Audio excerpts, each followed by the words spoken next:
Have you ever really stopped to think about how the things around you, your phone, your food, the clothes you're wearing, how they actually get to you? It can kind of feel like magic, right? But it's not. Behind almost everything is this huge hidden network of systems. Today, we're going to pull back that curtain and look at the industrial applications, the secret machinery that really runs our world. So let's dive in. So here's what we're going to cover. First up, we'll go beyond the typical image of a factory to figure out what industrial applications even means. Then, we'll dig into the 4 core pillars holding it all up. After that, we'll follow the secret journey of some everyday products, zoom out to see the massive impact of all this on our world, and finally, we'll peek into the future and the next industrial revolution that's already happening. All right, part 1, beyond the factory floor.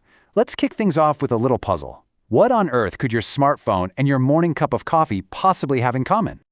Let's get even more specific. Think about a microchip. It's tiny, unbelievably complex, the literal brain of a computer. And then you have a candy bar. Simple, sweet, a quick snack. I mean, they couldn't be more different, could they?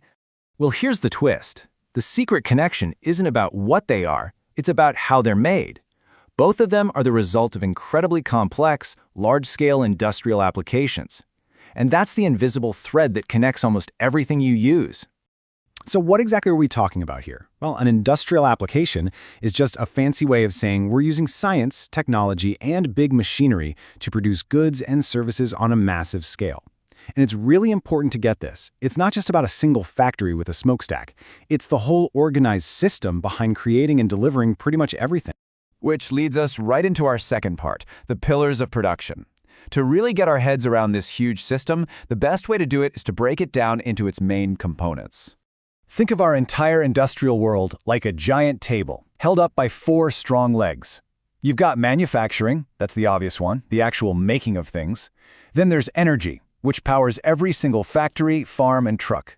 You've got agriculture, which doesn't just feed us, but also provides tons of raw materials. And finally, logistics. That's the circulatory system moving everything around the globe. Now, the crucial thing to understand is that these pillars are completely connected. They rely on each other. I mean, think about it. If the energy sector has a problem, it's not just that the lights go out. Factories grind to a halt. The refrigerated trucks for our food shut down. Farming equipment can't run. The whole thing is one giant, interconnected, and sometimes kind of fragile machine. Okay, so we've talked about these big ideas, these pillars, but what does that actually look like in the real world? In this next section, we're going to make it real by following the secret journey of a couple of things you probably use every day. Let's take something super simple, like a cotton t-shirt. Its journey starts on an industrial farm with massive harvesting machines. That cotton then goes to a mill where automated machines spin it and weave it into fabric at unbelievable speeds. Then it's treated with industrial chemical dyes, cut perfectly by computer-guided lasers, and finally packed into a giant container and shipped across the ocean. A simple shirt born from a truly global industrial process. Or what about a carton of milk? That starts with automated milking systems on a dairy farm. From there, the milk goes through industrial processes like pasteurization to make it safe to drink.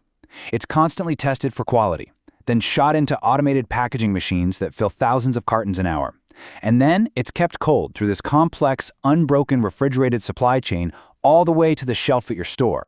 So now we've seen the how. Let's get into the so what. Let's zoom out. How does all this industrial muscle actually shape our lives, our society, and, well, our planet? Well, it's a classic two-sided coin. On the one hand, you've got all the incredible benefits. This is what's fueled massive economic growth, made a huge variety of stuff available to billions of people, and generally made things cheaper for all of us. But there's always a but, right? That progress has a price. Things like environmental pollution, using up our natural resources, and machines replacing human jobs.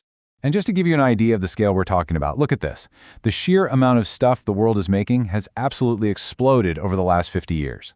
So the impact of industry, both the good and the bad, isn't just big, it's growing at an incredible rate. I think this quote really just nails it. Industry is without a doubt the engine that built our modern world. But you can't run an engine without burning fuel, our planet's resources, and creating some kind of exhaust, the consequences we have to deal with. All right, so that's the past and present. But where is this engine heading? Let's peek into the future in our final section, the next industrial revolution. What's happening right now isn't totally new, it's just the next big step. The first revolution, that was all about steam power. Boom. The second ran on electricity, giving us the assembly line. The third was all about computers and early automation. And that brings us to today, the fourth industrial revolution, powered by data, AI, and the Internet of Things. This is what people call Industry 4.0. And it might sound like science fiction, but it's really happening. We're talking about smart factories where machines can literally tell you they're about to break down. We're talking about AI that can spot a supply chain problem before it even happens. And crucially, this might be our chance to use all this tech to build systems that are way more efficient and less wasteful. And all of this leaves us with one final, really big question. This new revolution is different. It's not just about automating muscle anymore. It's about automating minds.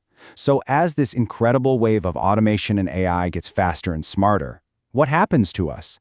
What is the future of human work? What's our place going to be right alongside these new intelligent machines? That is the big question for all of us to think about.